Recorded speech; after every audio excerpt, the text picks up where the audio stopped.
वक्त हमारे साथ चूंकि विजय दुबे जी भी जुड़े हुए हैं, उनका रुख कर लेते हैं। सर, आपसे मेरा सवाल है, क्योंकि देखिए पहले पासमानदा मुसलमानों के मुद्दे को उठाकर बीजेपी ने हैरान किया सभी को, और अब ये स्नेह मिलन सम्मेलन बीजेपी करने जा रही है 2024 को देखते हुए, आप कैसे देख रहे हैं? मैं विजय उपाध्याय हूँ। ये सवाल मुझसे है कोई और साथ? जी, आप ही से मेरा सवाल है। अच्छा, देखिए, पसमानदा पिछड़े मुसलमानों का एक बड़ा समूह है जो पूरी माइनॉरिटी का करीब 80% हिस्सा माना जाता है। तो बीजेपी ने कोशिश की, अब रिस्पांस कितना अच्छा आया ये तो अभी जब टेस्ट होगा, परीक्षा होगी तो पता लगेगा। लेकिन बासित अली जी जो बात कह रहे हैं कि जाट मुस्लिम और राजपूत मुस्लिम, दरअसल प्रस्ताव बीजेपी की तरफ से तो बहुत ठोस है, बहुत ही अच्छा है, देखने में बहुत बढ़िया है। लेकिन दिक्कत यह है कि मुस्लिम कम्युनिटी बीजेपी से अपने को दूर रखती है, और जो मुस्लिम स्कॉलर्स हैं, खास तौर पे इनके जो मुफ्ती मौलाना, ये हर संभव कोशिश करते हैं कि इनमें दूरी बनी रहे, क्योंकि वो फंडामेंटल उनके जो आइडियाज हैं और जो उनके जो धार्मिक जो प्रीच करते हैं उसमें कहीं जाके दिक्कत आ जाती है। अब इसको कैसे बेहतर करेंगे? मुझे लगता है कि अगर ये एक जो माहौल ये बनाने की कोशिश कर रहे हैं बासित अली जी, निश्चित तौर पे ये प्रयास तो बहुत अच्छा है, एक सैद्धांतिक रूप से बहुत ही बढ़िया है। लेकिन क्या मुस्लिम समाज की तरफ से इसका उतनी ही गर्मजोशी से स्वागत होगा? ये हमें नगर निगम के जब चुनाव होंगे, नगर पालिका के, तब शायद वहां पता लग पाएगा। लेकिन अभी जो रामपुर में जो चीजें चल रही हैं, अगर वो बातें सही हैं, वो असली बातें हैं, नकली नहीं हैं, तो निश्चित तौर पर बीजेपी को फायदा हो सकता है।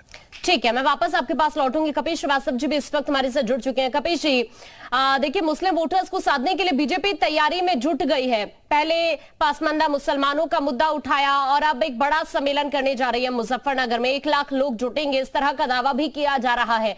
आपकी क्या तैयारी है? देखिए, दावा करना सभी राजनीतिक दल का अपना अपना काम होता है, और सबसे बड़ी हतप्रभ कर देने वाली चीज है कि वो अकलियत के लोग जिनके ऊपर इन्होंने कभी जीवन में विश्वास नहीं किया, और ये भले अपना नारा लगाते रहे, सबका साथ, सबका विकास, सबका विश्वास और पता नहीं क्या क्या सबका, तो सबका तो सब कुछ ले लिया लेकिन दिया कुछ नहीं। और आज देखिए आप कि आज मुस्लिम कम्युनिटी के अंदर भी राजपूत, ब्राह्मण, पता नहीं क्या क्या बांट रहे हैं। अरे, जब उस कम्युनिटी में 403 सीट में आपने एक नहीं किसी को आज तक दिया, तो कोई आप पर विश्वास कैसे करेगा कि आप उसके साथ खड़े?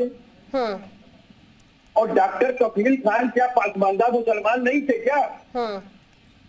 डॉक्टर कफील खान कितने मेहनत से पढ़े होंगे, कितनी गुर्बत में पढ़ करके वो बड़े हुए थे। उनके माता पिता ने उनको पेडियाट्रिक डॉक्टर बनाया था, इतना बड़ा, और आपने तो 9 महीना उनको जेल में रखवा दिया।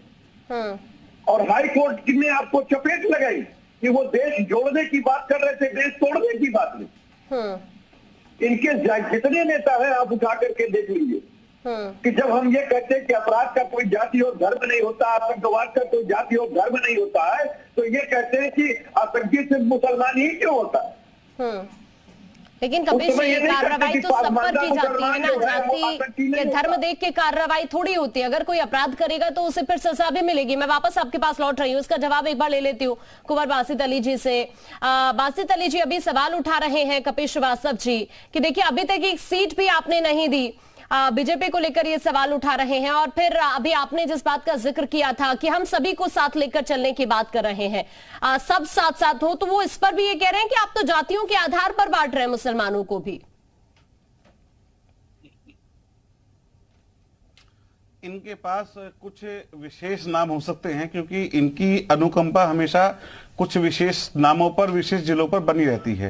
लेकिन भारतीय जनता पार्टी ने उत्तर प्रदेश के अंदर 4.5 करोड़ मुसलमानों को अलग अलग स्कीम्स के जरिए लाभ दिया है, चाहे वो 20 लाख मकान, जो कभी समाजवादी पार्टी, कांग्रेस, बसपा सोच भी नहीं सकती थी। लगभग 20 लाख मकान देने का काम अगर किसी ने गरीबों को किया है तो वो भारतीय जनता पार्टी की सरकार ने किया है। लगभग 1.5 लाख लोगों को आयुष्मान भारत के कार्ड देने का काम अगर मुसलमानों किसी ने किया है, जिसके अंदर 5 लाख रुपए का मुफ्त इलाज होता है, तो भारतीय जनता पार्टी ने किया है। इसी तरह से 2 करोड़ 61 लाख लोगों को लगातार राशन देने का काम यदि किसी ने किया है तो योगी जी और मोदी जी की सरकार ने किया है। पसमानदा मुसलमानों को उनके हक दिलाने का काम वास्तव में यदि किसी ने किया तो भारतीय जनता पार्टी लगातार पिछड़े मुसलमानों को, गरीब मुसलमानों को उनका हक देने का, उनको बराबरी के हक दिलाने का काम कर रही है।